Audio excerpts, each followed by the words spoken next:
L'antre du geek sur Happiness. Ce samedi 13 septembre, de 10h à 18h à Bresles se déroulera la 6e édition de la Hallobule, l'occasion pour petits et grands lecteurs du 9e art de rencontrer des artistes mais également d'assister à de nombreuses animations. Et pour nous en parler, nous recevons Steve Paris, responsable de la médiathèque Madeleine Audan. Bonsoir Steve. Bonsoir. Alors, pour cette 6e édition, on part totalement dans l'espace, on quitte la planète Terre. Pourquoi avoir choisi ce thème de l'espace ? Alors l'histoire est assez amusante. C'est qu'on a essayé cette année d'être en lien avec l'actualité. On a eu, en général, on a 10 mois de préparation sur une édition. Donc on a choisi notre thème à peu près au mois d'octobre dernier et on s'est dit qu'on voulait être en lien avec l'actualité. Et il y avait le projet Artemis, qui est le projet de retour sur la Lune, qui était en cours. Et la phase 2 du projet Artemis devait avoir lieu en septembre 2025, normalement, c'est-à-dire une première orbite lunaire. Du coup, on n'est plus tellement dans l'actualité, parce que le projet a été un peu reporté. Je crois que l'orbite lunaire est prévue pour l'été prochain. Et le retour sur la Lune était prévu début 2027. Donc du coup, le projet est parti de là. Mais même si on n'est plus dans l'actualité, on a une belle édition cette année. Oui, c'est sûr que la 5e édition s'était passée très très bien. Moi, j'ai aucun doute que la 6e se passera excessivement bien également. On a plus d'auteurs cette année. On a 20 auteurs qui seront présents. Donc on bat le record de l'année dernière qui était 17 auteurs. Et puis cette année, on a surtout tous les auteurs qui vont mener une activité, que ce soit un dessin live, que ce soit un atelier avec les festivaliers. On va avoir le retour de la battle de dessin. C'était une première l'année dernière qui avait super bien marché, donc on remet le couvert. Et puis une table ronde avec 4 auteurs qui aura pour sujet l'espace en bande dessinée entre fiction et réalité. Donc on a vraiment un programme très très riche cette année. D'ailleurs, pour cette battle de dessins, est-ce que comme l'année dernière, il y aura aussi possibilité de gagner les dessins ou... Oui, on les brute pas trop. Mais oui, c'est vrai que l'année dernière, c'était... Non, il n'y a pas de souci. Ça sera une exclusivité pour les auditeurs. Mais oui, l'année dernière, il y avait possibilité effectivement avec un tirage au sort de gagner les dessins réalisés par les auteurs pendant la battle. Alors c'est des dessins qui sont faits en 3 minutes, hein. Faut pas non plus faire la queue. Quand même si c'est que 3 minutes, c'est fait par un auteur, c'est quand même de la qualité. C'est un petit plaisir. Du coup oui, normalement c'est prévu, et en plus cette année il y a 4 auteurs qui participent à la battle. L'an dernier on en avait 2, donc encore plus de dessins du coup. Et justement, qui sont les auteurs qu'on aura cette année ? Alors, on va pas tous les citer du coup, mais on va parler déjà d'Afif Khaled, qui est l'illustrateur de l'affiche de cette édition, qui est un auteur qu'on peut souvent retrouver dans le magazine Métal Hurlant pour ceux qui connaissent, et qui sera là notamment avec Bruno Le Signe pour la série Système Solaire, une série de science-fiction, mais aussi très documentaire. On va avoir aussi Eli Huo, qui est aussi un autre auteur qu'on retrouve dans Métal Hurlant, qui sort son premier album avec Cometa. Il y aura Johan Cavege qui sera là pour son album Fantasy. Niveau jeunesse, on va retrouver par exemple Fabrizio Petrosi, qui est un illustrateur Disney, qui est notamment l'illustrateur officiel de toutes les couvertures du journal de Mickey. On va avoir aussi Ariane Delrieux qui est la dessinatrice des sortilèges de Zora, qui fonctionne très très bien à la médiathèque. Kamika, qui est une autrice d'Amiens, ça doit être sa 3e participation là, sur notre festival, qui a gagné cette année le prix La Hallobule au collège, auquel participe le collège de Bresles. Donc elle a reçu un des prix par les élèves de 4e qui ont lu une de ses bandes dessinées.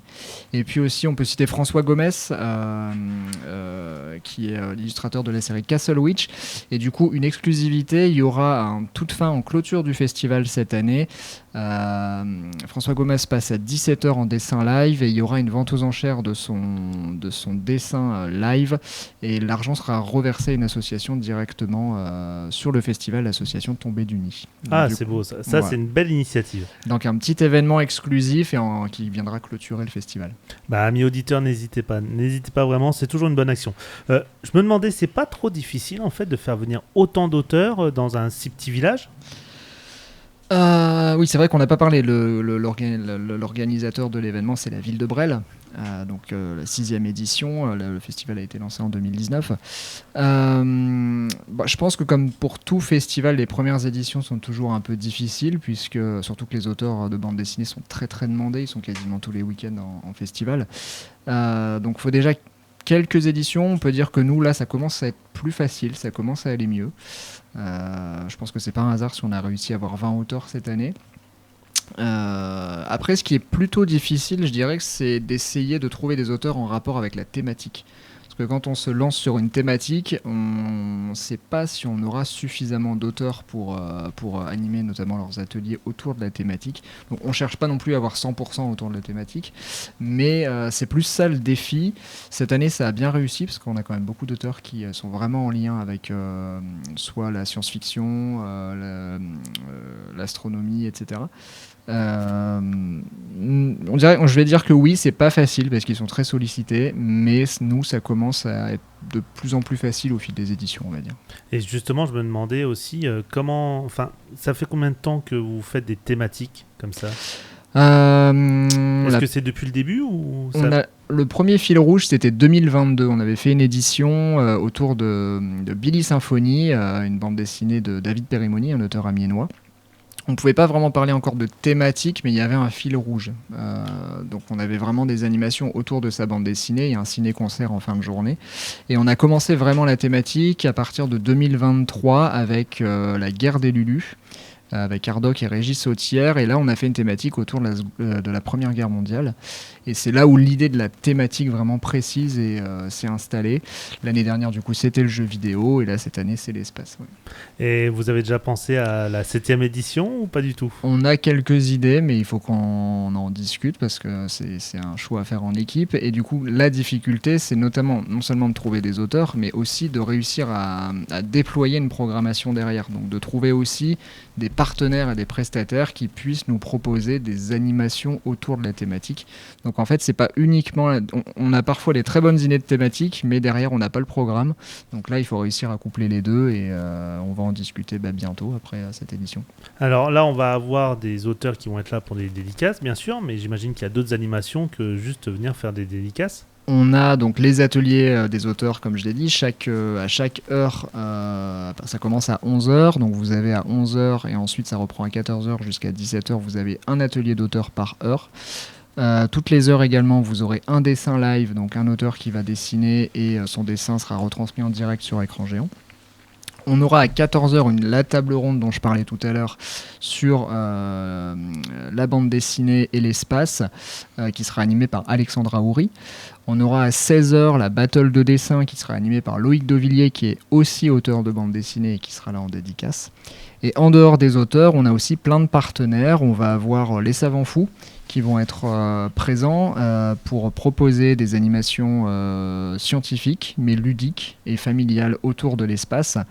On va avoir un spectacle à 20h45 aussi par les Savants Fous qui nous proposeront un spectacle qui s'appelle Propergol, le spationaute fou. Alors là, c'est sur inscription, il faut nous appeler, il reste quelques places. On va avoir la médiathèque départementale de l'Oise qui sera là également pour proposer une visite de la station spatiale internationale en réalité virtuelle. On a les ateliers aussi du centre de loisirs de Bresles qui proposera des activités ludiques, manuelles aux enfants et à leurs parents toute la journée non-stop. Le quiz numérique géant revient aussi. Qu'on attend avec impatience. Là, on est au taquet. Revient du coup à 15h30, donc sur le thème de la bande dessinée et de l'espace. 3 ans que je finis 4e. J'en ai marre. C'est peut-être la bonne année du coup. Et puis la remise des prix du concours aussi, puisqu'on organise en parallèle du festival un concours de bande dessinée pendant l'été. On aura la remise des prix à 10h30. Et après, j'en parle en dernier parce qu'en fait, c'était sur réservation et tout est complet. Malheureusement pour les auditeurs qui auraient voulu appeler. On aura un planétarium gonflable. Donc en fait, c'est un dôme gonflable de 5,50 m de base, 3 mètres de haut. On peut rentrer à 20 personnes à l'intérieur. Et à l'intérieur, on peut projeter des vidéos. Donc par exemple, la voûte, on peut projeter des étoiles, aller sur Jupiter, aller sur Mars. Et il y a un médiateur scientifique à l'intérieur, du coup, qui interagit avec les participants. Et c'est vraiment de la médiation scientifique, là encore très accessible et familiale. Donc on avait 6 séances dans la journée avec 22 places par séance et tout est pris depuis 2 semaines. Ouais, j'ai eu l'impression que c'est parti très très vite. On a été vraiment surpris, on pensait qu'il resterait des places le jour J et pas du tout. Donc c'est l'association Repère qui sera là pour animer cette super animation qui vraiment apparemment fait beaucoup envie.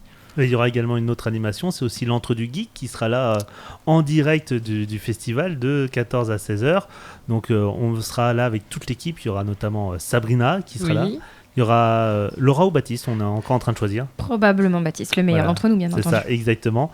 Et on recevra plein d'auteurs, donc n'hésitez pas, venez nous faire coucou et puis venez poser vos questions aussi, on vous tendra un micro, ce sera toujours sympa. Et pour finir de citer, pour pas oublier quelques partenaires également, on aura toujours l'Université de Picardie Jules Verne et l'association La Hutte Dessinée qui seront présents pour montrer leur travail et présenter la licence et le master métier de la bande dessinée à Amiens. Et l'association présentera aussi une exposition qui s'appelle Le Métal hurle encore, en hommage à Métal hurlant justement. Et puis il y aura Emmanuel Flocher qui était là aussi l'année dernière et qui est marketeur, qui a spécialisé, il fait de la marqueterie sur le thème de la bande dessinée, qui fait des choses absolument magnifiques. Il a préparé là, notamment quelques travaux sur les auteurs qui sont invités. Et puis dernier partenaire, Histoire 2, une association qui viendra raconter des histoires aux plus petits, parce que c'est vrai qu'à la médiathèque on fait beaucoup d'animations de petite enfance et de contes, et on ne l'a jamais proposé sur le festival, donc là c'est la première année où ce sera proposé aussi. Alors là je suis ravie d'entendre tout ça parce que c'est le signe que le festival prend effectivement de l'ampleur. Et on est sur vraiment une proposition dense et riche sur une journée. C'est vrai que là, c'est la 6e édition. Est-ce qu'il y a possibilité, dans les années à venir, d'être sur un week-end plein, par exemple pour la 7e édition ? Alors on en avait parlé l'année dernière. Je retente ma chance cette année. C'est toujours pas d'actualité, parce que ça pose vraiment beaucoup de problèmes logistiques, parce que le festival a lieu dans le centre-ville, en extérieur, sur la rue principale de la ville, donc qui est bloquée toute la journée. C'est vrai que on tendrait... la vie d'un festival tend à ce qu'il se développe, et effectivement beaucoup de festivals de bande dessinée sont sur 2 jours. C'est pas dans les tuyaux pour l'instant, mais pourquoi pas.